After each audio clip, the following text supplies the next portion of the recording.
سب کچھ ہو بیوی نہ ہو تو تنہائی کا احساس مار دیتا ہے۔ اس سے ایک اور مطلب نکلتا ہے کہ لباس کے بغیر ایک لمحہ گزارا نہیں۔ سارا دن پانی نہیں پیتے ہیں نا، اب میں بیان میں پانی پی رہا ہوں، لیکن 16 گھنٹے تو گزارے ہیں نا، پانی نہیں پیا، کھانا نہیں کھایا، 16 سیکنڈ لباس کے بغیر گزار سکتے ہیں؟ بولو۔ کوئی بھی کمرے میں نہ ہو، تم تنہا ہو، تم کپڑے اتارو تو تم اپنے آپ کو عجیب فیل کرو گے، تم خود اپنے آپ کو چادر میں چھپانے کی کوشش کرو گے۔ ان لباس ایک ایسی زبردست ضرورت ہے بلا دلیل کہ تم تنہا کمرے میں بھی کپڑے اتارو تو تم اپنے آپ کو عجیب سا محسوس کرتے ہو۔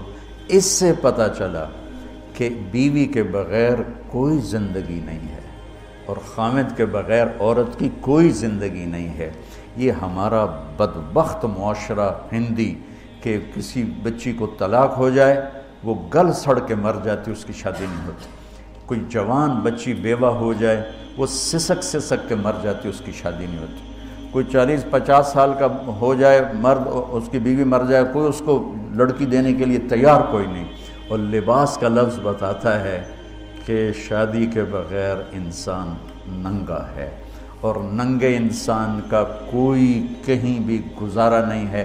لفظ لباس بتاتا ہے کہ ہم اس چیز کو رواج دیں کہ شادیاں ہوں، بیوہ کی شادی ہو، مطلقہ کی شادی ہو، کوئی کس کی بیوی مر جاتی ہے۔ حضرت ابن مسعود کا فرمان ہے اگر میری موت میں 10 دن باقی ہوں تو بھی میں شادی کر لوں گا اگر میری بیوی مر جائے تو۔ ابو ہریرہ کہتے ہیں اگر میری زندگی میں 7 دن باقی ہوں اور میری بیوی مر جائے تو میں 1 ہفتہ بھی شادی کے بغیر نہیں رہوں گا، میں شادی کر لوں گا۔ تو ہم ایک ہندی معاشرے سے متاثر ہیں جہاں بیوہ کی کوئی سنوائی نہیں، مطلقہ کی کوئی سنوائی نہیں، اور کوئی جوان بھی 2-4 بچے ہیں اور بیوی مر جائے تو اس کی کوئی شادی نہیں ہے، وہ سسک سسک کے وہ بلک بلک کے زندگی گزارتے ہیں۔ ہم لوگ اس کو رواج دیں۔ لباس، لفظ لباس بتا رہا ہے کہ جیسے لباس کے بغیر ایک لمحہ آدمی چین سے نہیں بیٹھ سکتا، ایسے ہی اس رشتے کے بغیر زندگی میں کوئی خوبصورتی نہیں، کوئی حسن نہیں۔ میں نے جیسے کہا لباس سب سے قریب ہے، تو اس کے بعد بیوی کا حق سب سے پہلے آ جاتا ہے۔ ماں باپ کی طرف سے زیادتی آئے تو تمہارے ذمے ہے اپنی بیوی کو بچاؤ، اللہ کے واسطے اپنی بیویوں کی حفاظت کرو۔ ہاں تمہاری بیوی کی طرف سے زیادتی آئے تو اللہ کے واسطے ماں باپ کی حفاظت کرو۔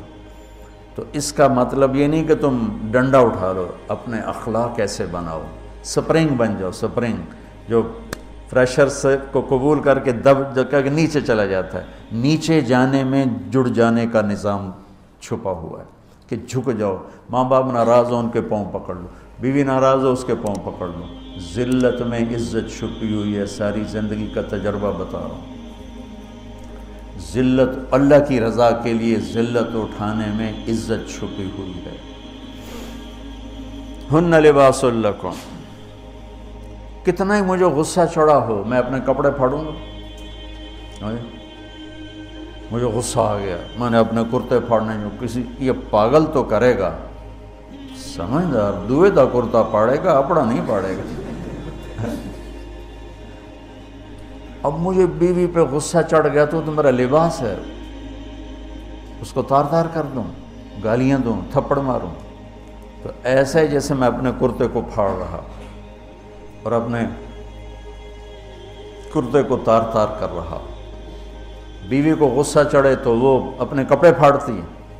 کپڑوں کے لیے کتنے حفاظتی نظام ہیں، الماریاں بنی ہوئی ہیں اور ہینگر بنے ہوئے ہیں، کریز خراب نہ ہو۔